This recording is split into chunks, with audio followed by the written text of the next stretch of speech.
The Gambia, the smallest country on the African mainland, has a rich and complex history shaped by indigenous cultures, trans-Saharan trade, European colonization, and post-independence political developments. Its history is deeply intertwined with the broader history of West Africa, particularly in relation to the transatlantic slave trade and colonial rule. Early history and indigenous kingdoms. The region that is now the Gambia has been inhabited for thousands of years. Early human settlements date back to prehistoric times, as evidenced by archaeological finds, including ancient stone circles in Wasu and Kerbach, which suggest advanced societies existed in the area long before recorded history. Around CE, the first major migration of Mande-speaking peoples occurred.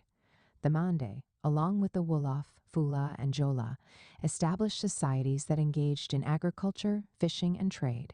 By the 13th century, the Gambia was part of the powerful Mali Empire, which controlled vast territories across West Africa.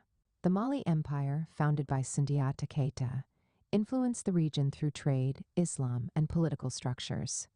The Gambia was a crucial trade route within the empire, linking the interior of Africa to the Atlantic coast. Goods such as gold, ivory, and salt passed through the region, and Islam spread via traders and scholars from North Africa. The arrival of Europeans and the slave trade, 15th, 19th century. In the mid-15th century, Portuguese explorers were the first Europeans to arrive in the Gambia. They sought gold and other resources. But by the 17th century, the focus had shifted to the transatlantic slave trade. The Gambia River, which extends deep into the African interior, became a strategic point for the trade, allowing Europeans to transport enslaved Africans to the Americas. The Portuguese were soon followed by the British, Dutch, and French, all of whom competed for control over the lucrative slave trade. The British eventually emerged as the dominant power, establishing trading posts along the river. The infamous James Island, now Kunta Kinte Island, became a key center for slave trading. Thousands of Gambians were captured and sold into slavery, with many ending up on plantations in the Caribbean and the Americas. In 1807, Britain abolished the slave trade, and in 1816, the British established Bathurst, now Banjul, as a military and commercial base to enforce the ban on slavery. However, slavery continued illegally for several decades. Colonial rule and resistance, 19th-20th century. Despite abolishing the slave trade, Britain formally declared the Gambia a crown colony in 1888, making it one of its African territories. The colony consisted of Banjul and small areas along the Gambia River, while the surrounding land remained under indirect British rule. Throughout the colonial period, Gambians resisted British rule in various ways. Local rulers and traditional leaders opposed European control over trade and land. The Soninke-Marabout Wars of the late 19th century were significant conflicts between Islamic reformists, Marabouts, and traditional rulers. Soninke, which further complicated British governance. By the early 20th century, British colonial policies had marginalized Gambians, limiting their political participation and economic opportunities. However, resistance grew, and Edward Francis Small, a Gambian nationalist, led movements advocating for workers' rights and political reforms. Path to independence. 1940s, 1965. During the 1940s and 1950s, Gambians began demanding greater political representation. The British introduced limited self-government, and in 1962, Dada Jawara, leader of the People's Progressive Party (PP), emerged as a key figure in the independence movement. On February 18, 1965, the Gambia gained independence from Britain, with Dada Jawara becoming the first prime minister.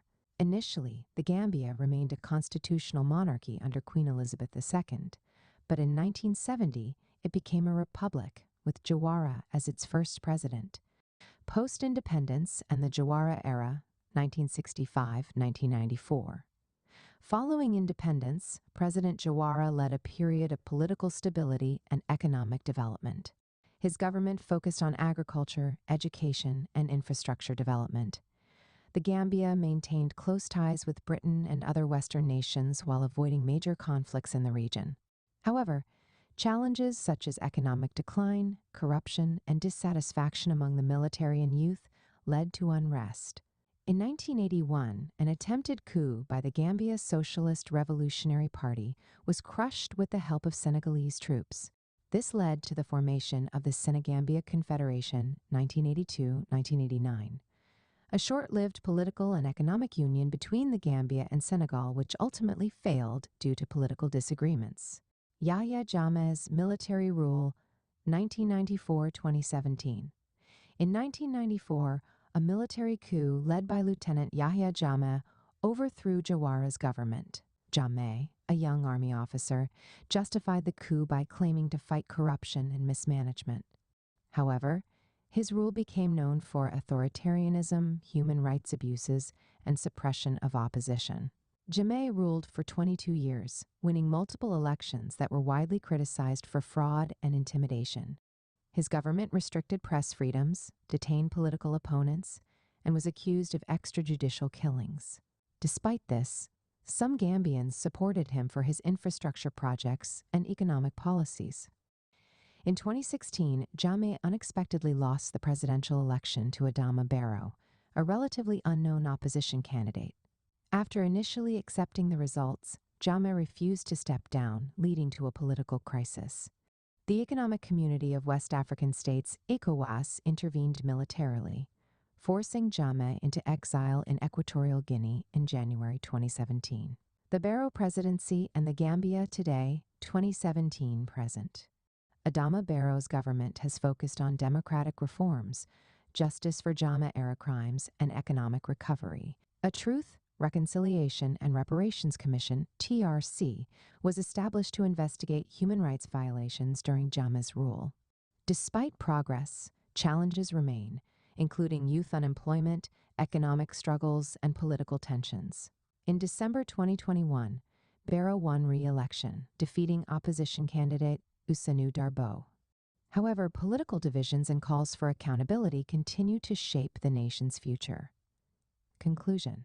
The Gambia's history reflects resilience in the face of colonization, slavery, dictatorship, and economic challenges. From its role in the Mali Empire to British rule and independence, Gambians have continually fought for sovereignty and justice.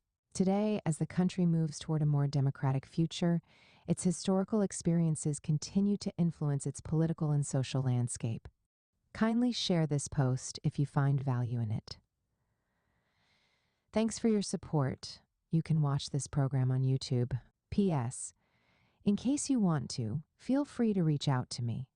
If you need advice on your plans and ideas and how to work on your gift and purpose, drop me a message here or email me at sopiansofgod@gmail.com, and we'll arrange a call. Will you like to write a book, share your story, ideas, or knowledge in a book? Now it's easier than ever. In 3 weeks, your book will be written and published. Send a message to bookminds@gmail.com.getbooks on Amazon, Amazon Books. Check out our website, Wordflix Publishers. Like and subscribe for more. Thanks for watching.